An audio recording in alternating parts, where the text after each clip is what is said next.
My name is Sergeant Olson, O-L-S-E-N, and today's date is November 18th, 2024. We'll be covering events from over the weekend since 8 a.m. on Friday, the 15th. First up, we've got Lieutenant Nyberg that wants to talk about a recent incident, so I'll turn the floor over to him. Good morning. As he said, my name is Aaron Nyberg. Again, I'm a lieutenant with the Sioux Falls Police Department. I'm assigned to the Crimes Against Persons unit here at the police department. I'm here to give you an update on a homicide that we had earlier this year on August 25th at Dunham Park in the 1300 block of South Marion Road. It was released before, but as a reminder, the victim in that case was Joshua Allen Jr., who was a 29-year-old Sioux Falls resident. Since that homicide, detectives have been collecting evidence, processing evidence, really poring over evidence and interviewing witnesses.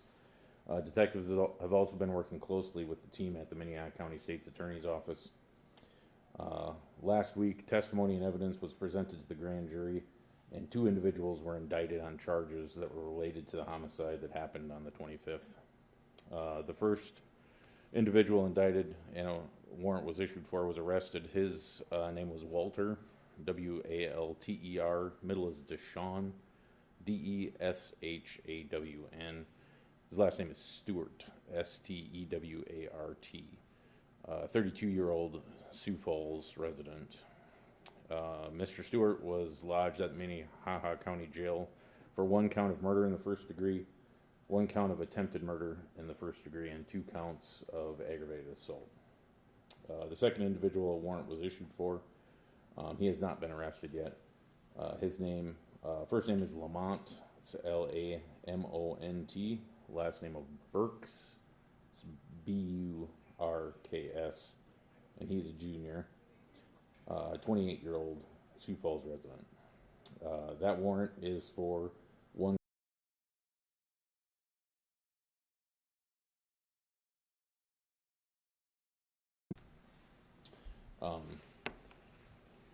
Again, detectives have spent hours and hours following up on this, working closely with the people at the State's Attorney's Office. If you have any questions, I'll try to field those. Just keeping in mind that it would be inappropriate for me to talk too much about relationships or motive at this point, since we still have an outstanding warrant on somebody that we need to arrest. So, any idea where Lamont Burks Jr. is right now? The Sioux Falls area warrant task force is working currently on trying to locate Mr. Burks and have him arrested. Do you have a description on him? Let me, I'm on Travis's right now, so hold on.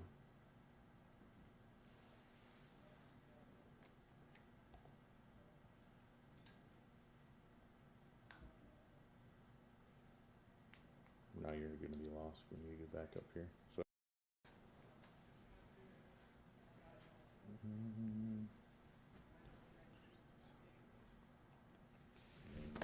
I was just going to pull him up. Persons. Where are you at? Oh, there we go.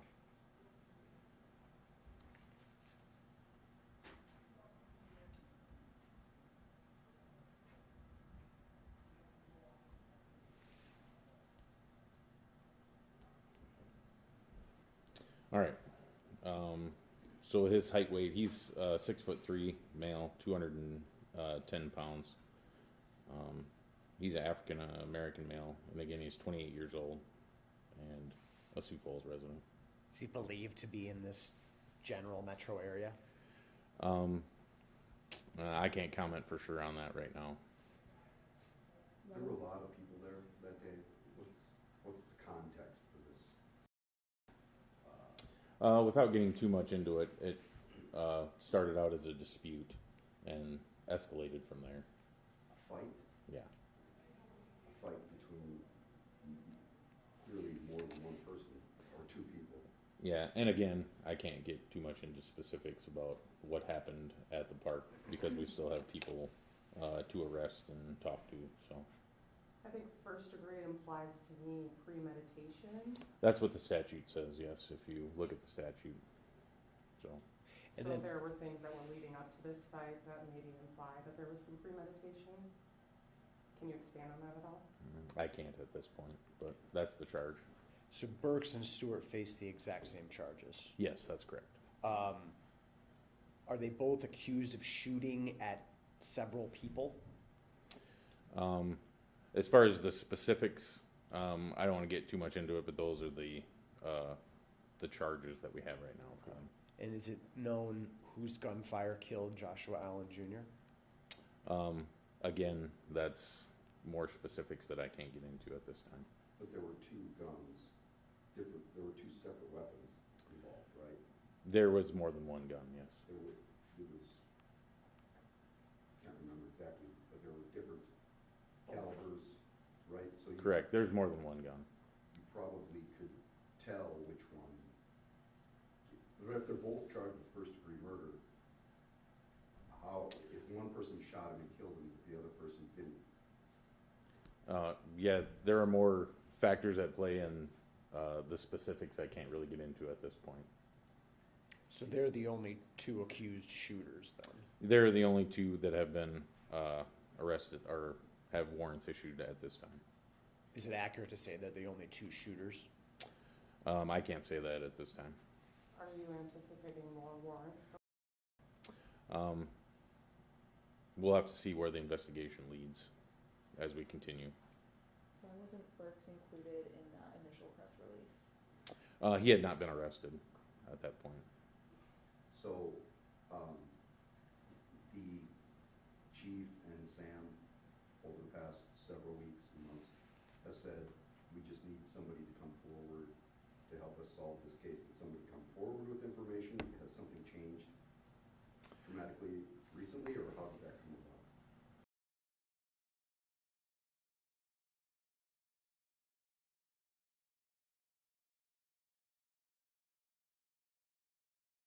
Cooperation that we had received, so that led us to the point where we were able to get indictments. Lieutenant, do you anticipate future warrants? Again, we'll have to see where the investigation leads us. Are you able to provide additional insight into the specifics of what you uncovered in the investigation? Was it fingerprints, DNA? Not at this time. It would be inappropriate for me to talk more about that while we still have someone outstanding that we would need to arrest. And if a citizen comes across Mr. Burks Jr., what should they do? Should they consider? They should contact law enforcement, not approach him. Should he be considered armed and dangerous? Yes. All right. Drugs, alcohol, any other factors involved here, or is it just people got mad at each other? It appears to be anger is more of the motive or driving force behind it than drugs or alcohol. Are you still asking additional people to come forward? Do you need more? Yeah, if anybody has any information or if they've heard from any of the people that were at the park and have information of things that they may have been told about what happened here, they should come.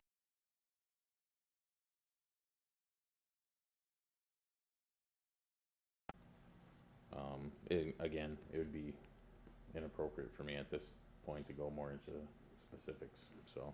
Do you know everybody that was there? I don't know that we know everybody who was at the park. Do you know many? Several. I would say more than 10. Can you give some degree of proportion? I can't any more than that. I don't want to misspeak Is it and give you a Is it number. gang fight, or is it just two guys, you know, a couple people who showed up and they just brought some friends to watch? I mean, Well, those are the specifics that I can't tell you now. If they're there to watch or they're there to be a show of force for the people on their side, I don't have that information yet. It would be inappropriate for me to talk about it.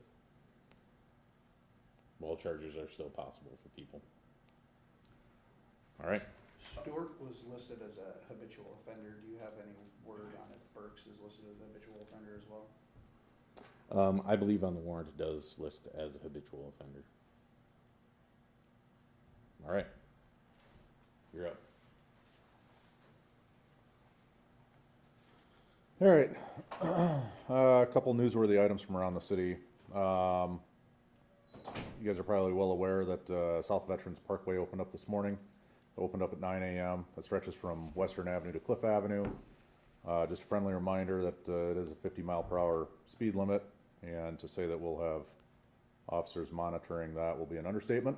We've reached out to Lincoln County Sheriff's Office, our partners over there, as well as South Dakota Highway Patrol, to keep an eye on it as well. Tomorrow, I just wanted to give everyone a heads up too. We've got a house move that's kind of going through the central part of the city tomorrow. It's going to start around 24th and Cliff Avenue. Actually, they're moving two houses at once, and basically traveling south to 41st Street, west to Minnesota Avenue, right up Minnesota Avenue, all the way to Russell, and west on Russell out to North Marion Road, where it's ultimately going to end. That starts at 9 a.m. And like I said, that's two houses, so I'd encourage the public to kind of avoid some of those thoroughfares tomorrow morning. Some people often ask why we're moving it right up Minnesota Avenue, and I agree with them. However, yeah, no, I'm not in favor of driving right through the heart of the city in a house move either in the middle of the daytime. But the factors in play there are the height of the house, bridges that can support it, or bridges that go over the roadway and things like that that they have to avoid in other parts of the city. Otherwise, certainly we'd find a more efficient route for everyone. But just so you know, there's, I guess, environmental factors at play in where and how we move these houses. But we try to do it after at least. So as far as events that occurred in the city, we got asked about an incident that occurred near 6th and West, which was on November 16th, just short of 8 p.m. It was an aggravated assault. There's fairly limited information on that. There's no arrest that's been made, but basically, adult male showed up at the gas station there at 6th and West, and ultimately was found to have an injury to his head.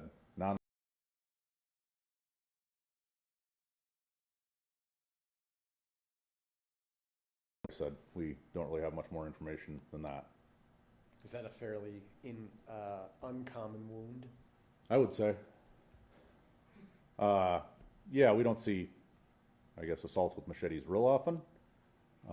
And luckily for him, too, it was non-life threatening, so. Was he taken to the hospital by ambulance? Yes, he was taken to the hospital for treatment, an area hospital for treatment, I believe by ambulance. So. And you guys have no ideas on suspect? No. No? Okay. No. Do you know where he came from? Not exactly sure. He showed up there and they called 911 because he was severely injured, and that's about all we know. So. Does it appear that drugs or alcohol played a part in that? That's possible. That's possible. So, but as far as what, yeah, the short version is we didn't really get a good story from our victim in the case, so we don't really know exactly what happened. And it's possible after time passes at the hospital and he gets treated that perhaps he'll be more forthcoming with information. So not much more there to go on. How do you know it's machete? He did say that, as well as an accomplice of his that also said that he'd gotten hit with a machete, but the other person also wasn't very forthcoming with who did it, or whether they know each other is not 100% either, you know, the victim and the suspect. So. And so the victims didn't tell you where this happened? No, that's my understanding, is we don't really have a location on where it originated.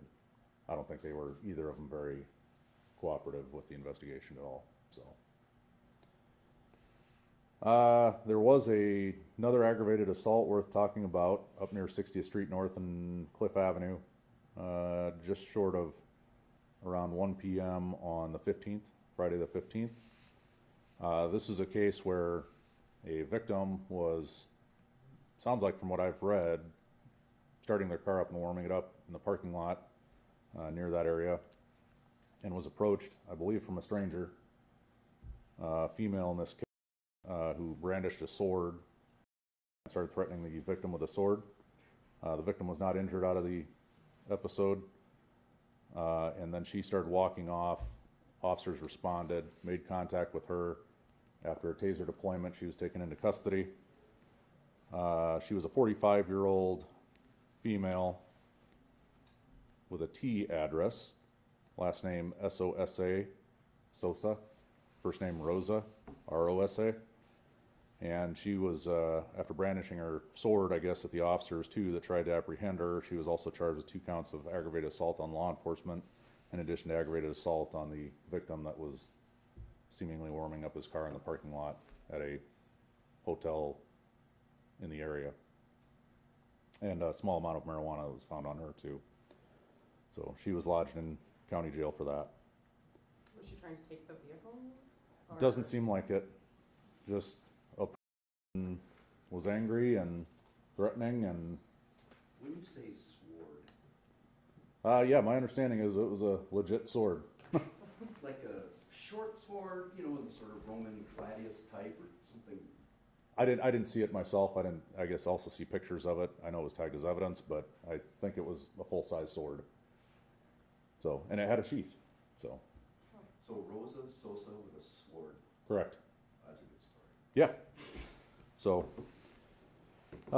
next up, also a bit on the unusual side, is a robbery case, ultimately, that occurred at a grocery store near 34th and Louise Avenue. In this case, a gentleman who somehow posed as kind of a handyman type repair guy at the grocery store got us in through the back door of the grocery store. Basically stole some items and discovered that something was not right here and approached this individual, who then threatened the manager with a hammer and then left on foot. He was taken into custody down the street by responding officers. So he was charged with robbery in the first degree, theft, false impersonation, and aggravated assault for the threatening of the manager with a hammer. He was identified as last name McNabb, M-C-N-A-B, first name Christopher, 42-year-old, out-of-state address. He's been living in the Sioux Falls area for a while. So that was a little bit odd. Are you able to say what items he was attempting to steal? Well, he left the grocery store and was hucking eggs at other people, including the manager. So I read between the lines that he took some eggs and some sort of glass items of some kind that he smashed out in the parking lot or something. So Did he, when he left, did he only start throwing the eggs after he was approached? yeah, I think when he left, what I was reading is that he was throwing eggs at the manager or something as he was trying to walk away, is kind of what I gathered. So between the hammer and the egg throwing, that's why he was trying to dissuade the manager from following him or calling the police, I guess. So lastly, the last thing I've got in the news, officers responded to the area of 39th and Prairie. I think it originally kind of came out as a man with a gun, possible shots fired type situation. And they pinned down the house, and through the course of their investigation found that the resident there had apparently stepped outside and fired at least one round out of an SKS rifle, believed to be in the air. We didn't find any damaged property. It also doesn't sound like anybody was specifically threatened by this incident, so he wasn't necessarily threatening a neighbor or anything like that. But I think an area resident is the one that called the police that saw this and then heard the gunshot, is my understanding. They were able to take him into custody. He was identified as last name DeVries, D-E-V-R-I-E-S, first of Darin, D-A-R-I-N, who's a 47-year-old Sioux Falls resident. He was intoxicated and charged with, I think, reckless discharge of a firearm in the city limits, as well as possession of a firearm while intoxicated. The SKS is a what caliber, you know? Specifically, put me to the test there, like a 5.56 by 39 rifle, I think, off the top of my head, but I'm sure a weapons expert will correct me on this later. But yeah, it's a rifle, usually imported from Russia and China. They're kind of a vintage rifle, honestly. They're a pretty popular rifle from over the years. I think they've been making them since these probably. Military rifle, right? Yeah, it's a wooden stock semi-automatic rifle. Yep. But they're legal. Yes, it's a semi-automatic rifle. Yeah. Yep. So that's all I've got for you guys. Do you guys have anything else you want to discuss or? Do you have Talk about? any, updates on the other outstanding homicide investigations? I do not. I personally don't have any firsthand knowledge of it, so Or Weathersby, or the baby up recycling? I haven't been briefed on anything in regards to Tyler Weathersby. I don't know that there's been any news there that I've seen. Unless there's something else that was floating around, so. No, but no, I haven't, been briefed on the situation with the baby or Mr. Weathersby. So, I think Sam will be back possibly on Wednesday. And he might be a good resource for that, cause he probably gets some of it more often than so. Anybody else got anything? Fair enough. Have a great day. Thank you, you too.